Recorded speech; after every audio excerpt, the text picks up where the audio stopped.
They finally get to the collider, but the villains attack them, and this is a pretty cool scene to watch, even if it has one moment where it doesn't make much sense. Penny's mech gets destroyed, and her crying over the destroyed mech is pointless because in her own dimension she just recreates it or just fixes it. What the hell was the point of having that sad moment? Is it because her father made it? Why should I care?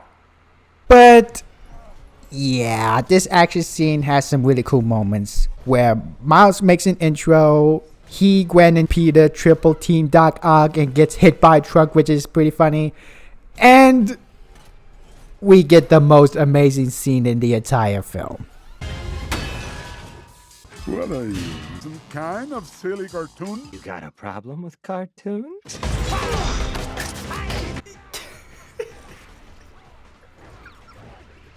Did that feel like a cartoon?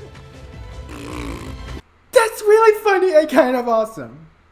Well, they all said their goodbyes, which isn't really all that touching because it has a couple of stupid scenes with the Rubik's Cube, Spider-Pig giving the mallet to Miles and then saying that's all folks, with Peter asking if he's allowed to say that legally, which just makes me wonder whether or not it ripped off the copyright law from Sonic Colors.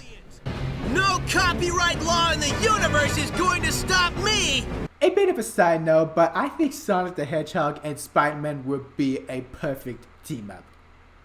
So Gwen leaves and Peter tries to hold off the Kingpin, but Miles makes Peter go back home, which impresses him. Not bad, kid. Aww, Peter doesn't want to get himself killed anymore. And I'm not letting that go, by the way. So Miles and the hash-slinging slasher, Kingpin, go at it, and Miles somehow survived when the Kingpin did the exact same move that killed the other Spider-Man. Seriously, guys, did you forget the earlier scene?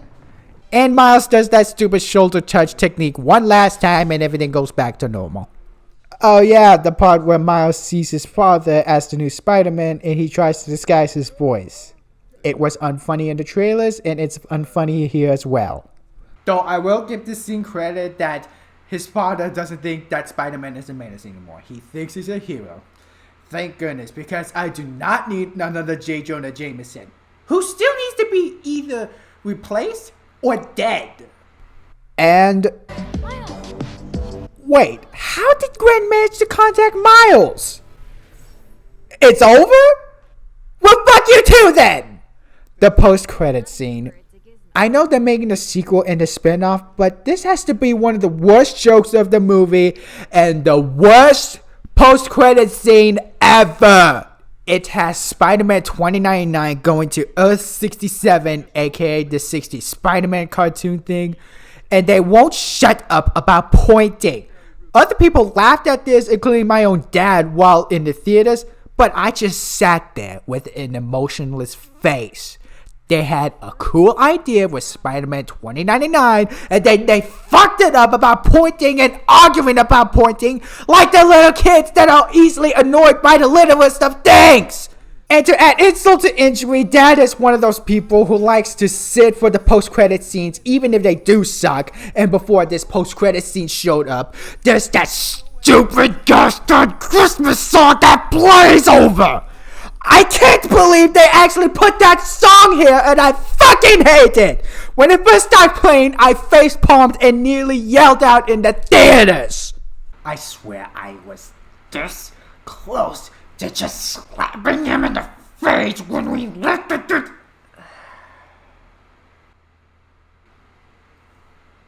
This movie is awful.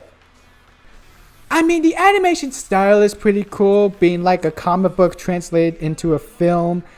Though there are a few times where they kind of overdo it so much that it feels like an acid trip or something. There's a nice PS4 costume Easter egg in the cave. There is one pretty cool moment from Spider-Ham. Miles' father doesn't view him as the bad guy who killed Aaron and thinks he's a hero at the end, thank God. It's got a few funny moments for sure, and Miles as the main character becoming the new Spider-Man, especially the older, depressed Peter Parker thing.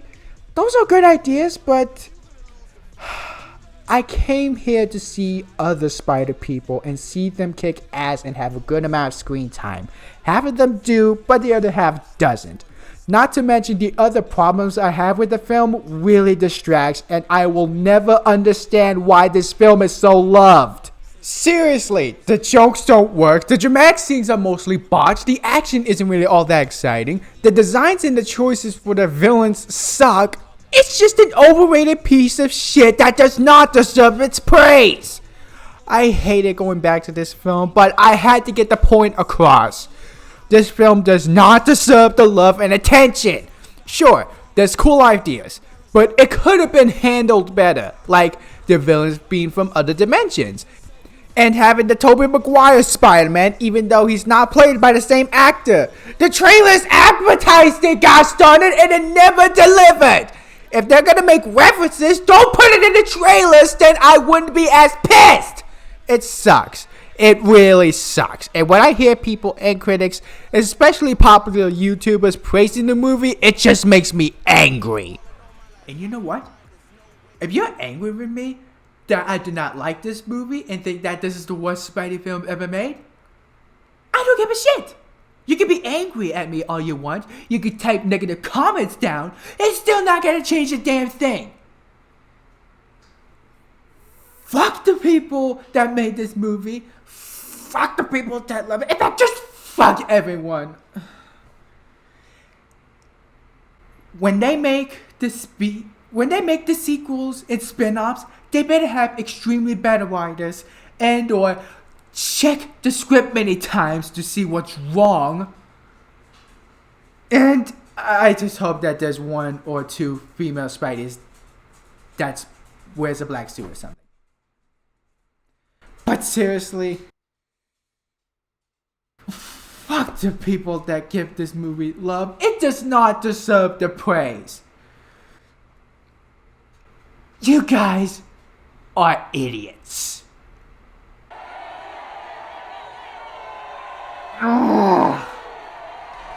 Excuse me. I gotta get my anger out.